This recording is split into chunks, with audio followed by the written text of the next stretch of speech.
Sir आता ERCP आहे plan केलेलं आहे पेशंटला, तर हे सगळं त्यांना माहिती झालेली कशी प्रोसिजर आहे, काय कॉम्प्लिकेशन आहेत, काय फॉलोअप कळालेलं आहे. एखाद्या पेशंटला ERCP करायचं असेल, काय तुमची सजेशन असतात त्याच्याबद्दल सांगता का सर? सो एंडोस्कोपी सारखेच सगळे प्रिकॉशन्स आपण याच्यात घेतो.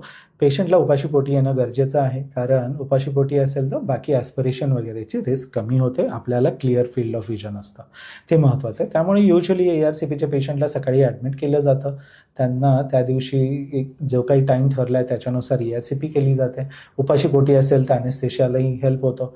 तर एकदा भूल दिली की पेशंट ERCP प्रोसिजर करून घेतो आपण. त्याच्यानंतर युजली एक 3 to 4 hours फास्टिंग असतं पेशंटला. ओव्हरनाईट ॲडमिशन आपण ठेवतो, कारण ऑब्झर्वेशन गरजेचं आहे. त्याच्यात काही जे कॉम्प्लिकेशन असतात, ब्लिडिंग, इन्फेक्शन असो, पॅन्क्रेटायटिस असो, हे युजली फर्स्ट 24 hours असतात. तर ते जर काही कळाले आपल्याला, काही झालेच कॉम्प्लिकेशन, तर पटकन आपल्याला इंटरव्हीन करून ते सगळं ट्रीट करता येतं. म्हणून एक पेशंटला आपण ओव्हरनाईट ॲडमिशन नक्कीच सांगतो.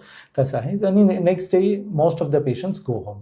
त्याच्यामुळे काही एक्स्ट्रा थांबण्याची गरज पण नसते. तसं आहे सर.